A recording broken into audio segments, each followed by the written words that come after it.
ఇవాళ తెలంగాణ ప్రజానీకానికి తీరని అన్యాయం చేస్తున్నారు అధ్యక్ష. ఇవాళ ప్రతిపక్ష నాయకులుగా మీరు ఇవాళ సభలో ఉండి మాట్లాడవలసిన అవసరం ఉంది. ప్రతిపక్ష నాయకులుగా మీ నాయకుడు ఇవాళ కూర్చొని మాట్లాడదు. ఫామ్ హౌస్లో ప్రతిపక్ష నాయకుడు ఉంగలేదు. ఈ రాష్ట్రానికి పెద్ద దరిద్రం అధ్యక్ష. ఈ రాష్ట్రం మీ జీతా భత్యాలు భరిస్తున్నట్టు పన్నులతో కట్టిస్తున్నట్టు మీ ప్రతిపక్ష నాయకులు ఇలా ఫామ్ హౌస్లో పడుకోవడం చాలా దురదృష్టం అని చెప్పి ఈ సందర్భంగా తెలియజేస్తున్నాను అధ్యక్ష. అందుకనే అధ్యక్ష ఇవాళ మీకు నైతికమైనటువంటి హక్కు లేదు.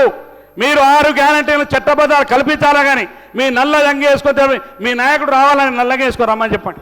మీ నాయకుడు నల్లంగి తీసుకొని రమ్మనండి. నిన్న గవర్నర్ ప్రసంగానికి మీ నాయకుడు కూడా నల్ల బ్యాడ్జీ చేసుకొని వస్తే మేమందరం కూడా నిజంగా ఆలోచన చేస్తూ మా ప్రభుత్వం కూడా. అందుకనే అధ్యక్ష వీళ్ళు ఇవాళ అనేక సందర్భాల్లో సోషల్ మీడియా ద్వారా ఈ ప్రభుత్వాన్ని గౌరవ ముఖ్యమంత్రి రేవంత్ రెడ్డి గారిని మీరు ప్రభుత్వాన్ని ఎన్ని రకాలుగా ఇబ్బంది పెట్టాలన్నా ఎన్ని రకాలుగా మీరు బదనాలు చేయాలనుకున్నా ప్రజలు మీరు నమ్మేటువంటి పరిస్థితి లేరు. అందుకు ఉదాహరణ ఒకటే అధ్యక్ష. మొన్న జరిగినటువంటి కంటోన్మెంట్ ఎన్నికలు కావచ్చు, జూబ్లీహిల్స్ ఎన్నికలు కావచ్చు, ఇవాళ జరిగినటువంటి గ్రామ పంచాయతీ ఎన్నికలు కావచ్చు, మున్సిపల్ ఎన్నికలు కావచ్చు అధ్యక్ష, ఏ ఎన్నికలైనా రేవంత్ రెడ్డి గారి నాయకత్వాన్ని కాంగ్రెస్ పార్టీ ప్రభుత్వాన్ని బలపరుస్తూ తీర్పుచ్చినాయి. అందుకనే మీకు ఇంకా భవిష్యత్తు కూడా ఉండదు. ఇప్పుడైనా సరైన మార్గంలో ప్రతిపక్షంగా వ్యవహరించాలని మిమ్మల్ని ఈ సభ ద్వారా కోరుకుంటూ నాకు అవకాశం ఇచ్చిన స్పీకర్ గారికి మరి అదేవిధంగా ముఖ్యమంత్రి గారికి మీరు పెద్దలందరూ ధన్యవాదాలు సెలవు తీసుకుంటున్నాను అధ్యక్ష. శ్రీ ఆది శ్రీనివాసరావు.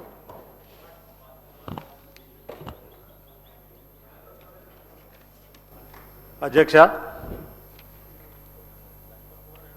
గవర్నర్ గారి ప్రసంగానికి ధన్యవాదాలు తెలిపే తీర్మానం పైన మాట్లాడే అవకాశం ఇచ్చినందుకు మీకు కృతజ్ఞతలు అధ్యక్ష.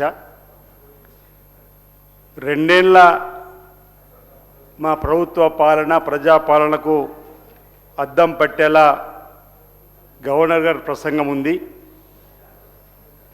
మా ప్రభుత్వ విజయాలు, భవిష్యత్తు లక్ష్యాలు గవర్నర్ గారు వివరించినందుకు వారికి మరోసారి మీ ద్వారా ధన్యవాదాలు తెలియజేస్తున్నా అధ్యక్ష.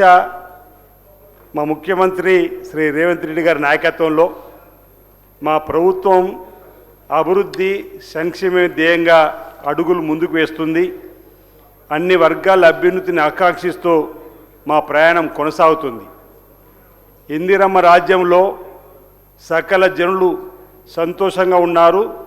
ప్రజా ప్రభుత్వంలో ప్రజలందరూ కూడా సంతృప్తిగా ఉన్నటువంటి సందర్భంలో వారి భవిష్యత్తుకు మరింత గట్టి పునాదులు వేయడానికి మా ముఖ్యమంత్రి గారు నిరంతరం తాపత్రయపడుతూ ప్రతినిత్యం 18 గంటలు కష్టపడుతూ అప్పుల తెలంగాణను ముందుకు తీసుకుపోతున్నటువంటి సందర్భాన్ని ఒకసారి గుర్తు చేస్తూ